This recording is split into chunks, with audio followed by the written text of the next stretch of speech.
Most people get this wrong when trying to start a company in Angola. They think it is all about filling out a form, registering a name, and opening a bank account. But that is only the surface. Here's the truth no one tells you. Angola actually has a structured and centralized business registration system, but if you don't follow the exact legal sequence, you can face long delays, rejected applications, and unexpected costs that could have been avoided.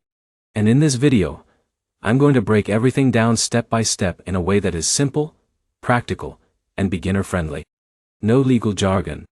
No confusion. Just a clear roadmap you can actually follow. By the end, you will know exactly how to register a company in Angola in 2026, choose the right legal structure, complete tax registration, open a business bank account, and legally operate without issues. And I'll also show you the mistakes most entrepreneurs make that slow everything down, especially foreign investors. So let's start from the beginning.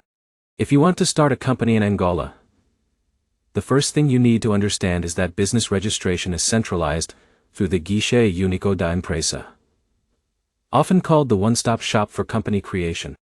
This system was designed to simplify the process. Instead of visiting multiple government offices separately, you complete most of the steps in one coordinated system. Now here's where it gets interesting. Even though it is called a one-stop system, it still involves multiple legal stages. And if you don't understand the order, your application can get stuck. So let's go step by step. The first decision you need to make is choosing your legal structure. In Angola, the most common business structures include Sociedade por Quotas, which is similar to a limited liability company, and Sociedade Anônima, which is used for larger corporations. For most entrepreneurs, especially small and medium businesses, Sociedade por Quotas is the best choice. It is simpler, more flexible, and requires lower capital. For example, if Alex wants to start a logistics company in Luanda, he would likely choose Sociedade por Quotas, because it allows him to operate efficiently, without heavy administrative burden. But here's the problem many people face. They choose a structure based on assumptions or what they saw in another country. That is a mistake. Angola has its own legal requirements, and choosing the wrong structure can affect taxes and compliance later. So always match your structure to your business size and future plans. Now once you have chosen your structure, the next step is company name reservation. This is done through the National Registry System. You submit your proposed company name, and the system checks if it is available. Now here's something important. Many applicants lose time here because they choose names that are already taken or too similar to existing companies. So here is a simple strategy. Always prepare at least 3 name options. Your primary choice, a backup, and a third alternative. This prevents delays if your first option is rejected. Now let's move forward. Once your name is approved, you need to prepare your incorporation documents. These include your articles of association, shareholder information, director details, and registered office address. Now, here's where it gets interesting. In Angola, your registered office does not need to be a large commercial building at the beginning. You can use a rented office, co-working space, or even a shared business address, as long as it is legally recognized. For example, John, who is starting a small import business, can register using a co-working space in Luanda, instead of leasing a full office building. This helps reduce startup costs significantly. But most delays happen here. People submit incomplete or inconsistent documents.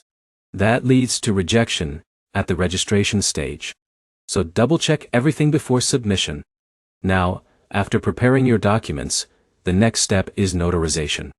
A notary plays an important role in validating your company documents and ensuring they comply with Angolan commercial law. This step is mandatory. Without notarization, your company cannot be legally registered. Now here's an important insight. Notary fees can vary depending on your company structure and capital amount. Many first-time founders underestimate this cost, which leads to budgeting problems later. So always plan for legal fees in advance.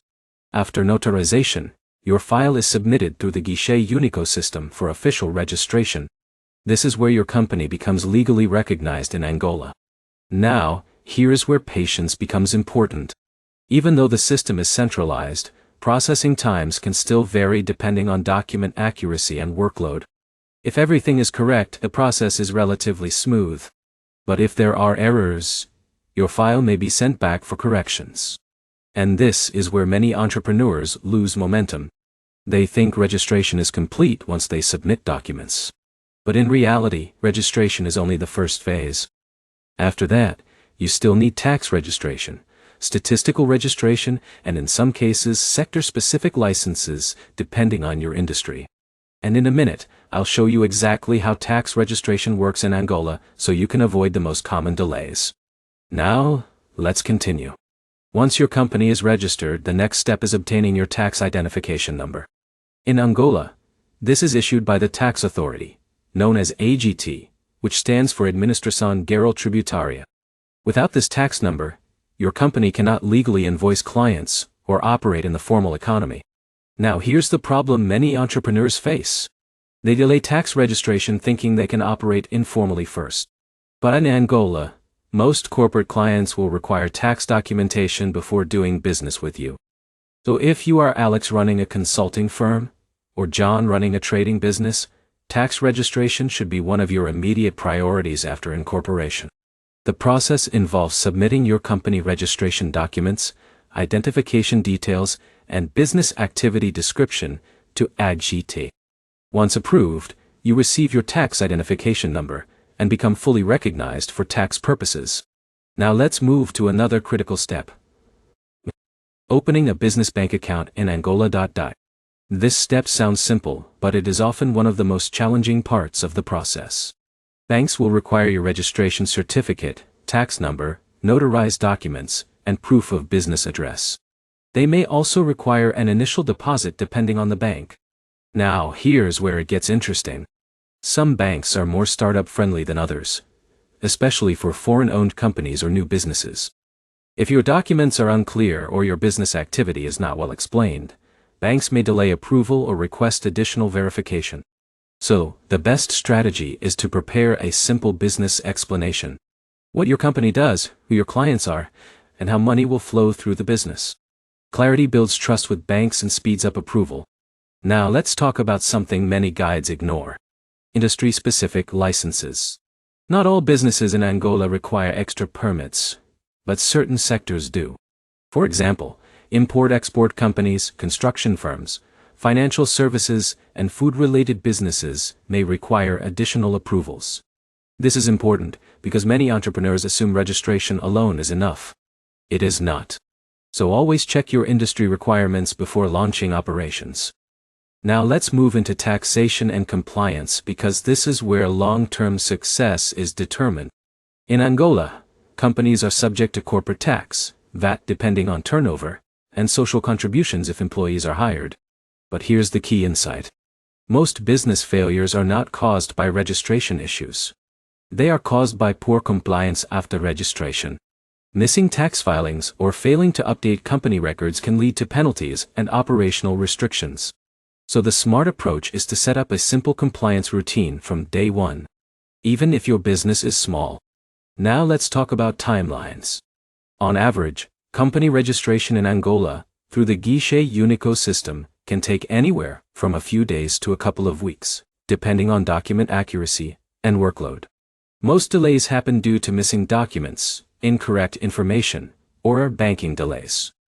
But if you follow the exact steps we covered, you can significantly reduce processing time. Now let's answer a common question. Can foreigners start a company in Angola? Yes. Foreigners can legally own companies in Angola. There are generally no restrictions on foreign ownership in most sectors. However, they must follow the same registration process and may face additional verification depending on the industry. For example, if someone like Jake from the United States wants to open a logistics company in Luanda, he can fully own it. But he must still go through company registration, tax compliance, and banking procedures. Now here's an important advantage.